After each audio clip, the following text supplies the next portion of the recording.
Hello students, good evenings. आज के इस वीडियो के माध्यम से आप लोगों को मैथमेटिक्स की कुछ इम्पोर्टेंट बुक्स के बारे में बताने वाले हैं जो हमारी ऑल इंडिया सैनिक स्कूल एंट्रेंस एग्जाम और आरएमएस, इसके बाद आरआईएमसी और यूपी सैनिक स्कूल के लिए कुछ इम्पोर्टेंट जानकारी होने वाली है। तो इस वीडियो के माध्यम से हम आपको ऑल इंडिया सैनिक स्कूल, राष्ट्रीय मिलिट्री स्कूल, राष्ट्रीय इंडियन मिलिट्री कॉलेज, यूपी सैनिक स्कूल के जो एंट्रेंस एग्जाम में जो मैथ की क्वेश्चन आते हैं उसके बारे में कुछ जानकारी देने वाले हैं। तो इसमें आपको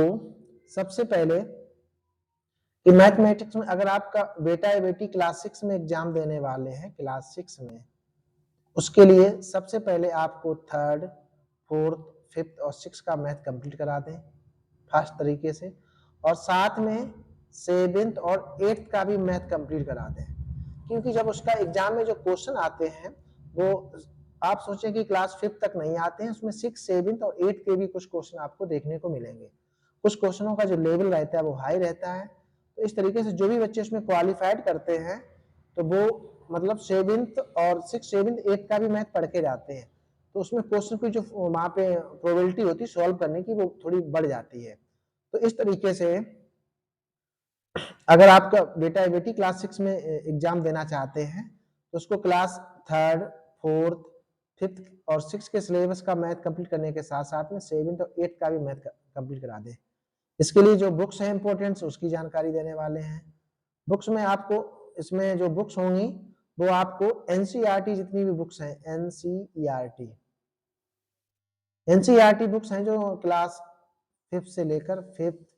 सिक्स, सेवेंथ और एट्थ तक की जो बुक्स हैं वो कंप्लीट करा दीजिए। उसके जो एग्जाम्पल्स हैं वो भी इंपॉर्टेंट होते हैं। अधिकांश आपने देखे होंगे कि इनके जो प्रीवियस ईयर क्वेश्चन पेपर हैं तो उनके एग्जाम्पल्स भी काफी ज्यादा इसमें से आते हैं। तो इस तरीके से इन सभी क्लासों के जो मैथमेटिक्स है एनसीईआरटी सिलेबस उसे अच्छी तरीके से तैयार करवा दें। साथ में क्या काम कराना है कि जिस भी चैप्टर को आप कंप्लीट कराए अपने बेटे बेटी को, तो साथ में उसके इंपॉर्टेंट फार्मूले क्या है उसका नोट्स बनवाए विधिवत, और उसमें स्कूल में अगर आपका सिलेबस चलता है तो उसके प्रॉपर नोट्स बनवाएं, और साथ में उसको लगातार रिवीजन करते रहें। लगातार रिवीजन से ये बेनिफिट्स रहता है कि जैसे मान लो आपने मेंसुरेशन चैप्टर को रीड किया तो उसके अधिकांश फार्मूले लर्न करने के लिए होते हैं। अगर आप रिवीजन नहीं करेंगे तो जो फार्मूले होते हैं वो थोड़ा वहां पे पॉसिबिलिटी रहती है कि आप भूलने की थोड़ी समस्या रहती है। तो इस तरीके से जो भी चैप्टर कंप्लीट करें उसके विधिवत फार्मूले नोट करें, और फार्मूलों के साथ साथ उनको लगातार रिवीजन करें, और उसी चैप्टर से रिलेटेड जैसे मान लो आपको 10 चैप्टर आपने पहले कंप्लीट कर लिए, तो जब आप प्रैक्टिस सेट के माध्यम से हर क्वेश्चन को डेली 3 क्वेश्चन या 5 क्वेश्चन की अपनी प्रोबेबिलिटी रखें, उन क्वेश्चनों को तैयार करते जाएं। इस तरीके से आप देखेंगे कि जिस भी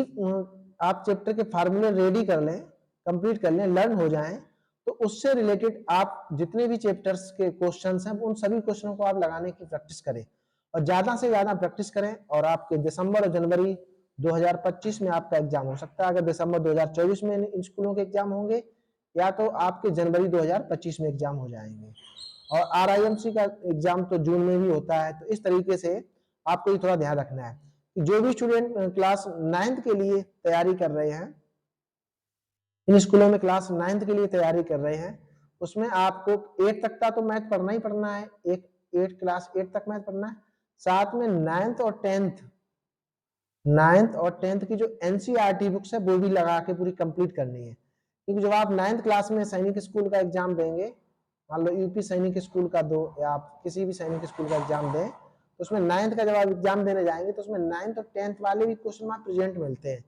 तो इस तरीके से थोड़ी आपको जानकारी अपने पास एकत्रित रखनी है, ज्यादा से ज्यादा क्वेश्चनों की प्रैक्टिस करनी है, मैक्सिमम फार्मूले जो आपको लर्न करने हैं उनका ज्यादा से ज्यादा रिवीजन करना है। बहुत से बच्चे ऐसे होते हैं जो किसी इंस्टीट्यूट या कोचिंग संस्थान में नहीं पढ़ते हैं, फिर भी वो सैनिक स्कूल पास कर जाते हैं। उसका यही कारण है कि आपको अगर बच्चा 6th क्लास में रीड कर रहा है तो आप अपने बच्चे को 7th और 8th का भी मैथ पूरा कंप्लीट करा दें, और जब अगर 9th क्लास का एग्जाम देने वाला है तो उसको 9th और 10th का मैथ पूरा कंप्लीट करा दे। तो उसमें क्या होगा कि आपके जब बच्चा पेपर देने जाएगा तो उसमें जो हाई लेवल के क्वेश्चन होते हैं वो छूट जाते हैं, अगर आप ये वाले क्लास के आप कोर्स पूरा कंप्लीट करा देंगे अपने बच्चों को, तो वहां पे जो क्वेश्चन आते हैं उसकी प्रोबेबिलिटी थोड़ी सही हो जाएगी, मैक्सिमम प्रोबेबिलिटी हो जाएगी, मैक्सिमम नंबर आ सकते हैं। तो इस तरीके से ये वीडियो हमारा मैथमेटिक्स में कुछ इंपॉर्टेंट जानकारी देने के लिए मैं लाया था आपके लोगों के सामने। तो अगर आप लोगों को ये वीडियो अच्छा लगा है, अगर आप हमारे यूट्यूब चैनल पर पहली बार विजिट कर रहे हैं तो इस चैनल को सब्सक्राइब कर लें, बेल आइकन को भी प्रेस कर लें और इसके कमेंट बॉक्स में लिख के बताएं कि ये वीडियो हमारा आप लोगों को कैसा लगा है। तो इसलिए आप अपने बच्चे की ज्यादा से ज्यादा प्रैक्टिस कराएं। डेली फार्मूले आप लोग सेल्फ आप बच्चों से सुन सकते हैं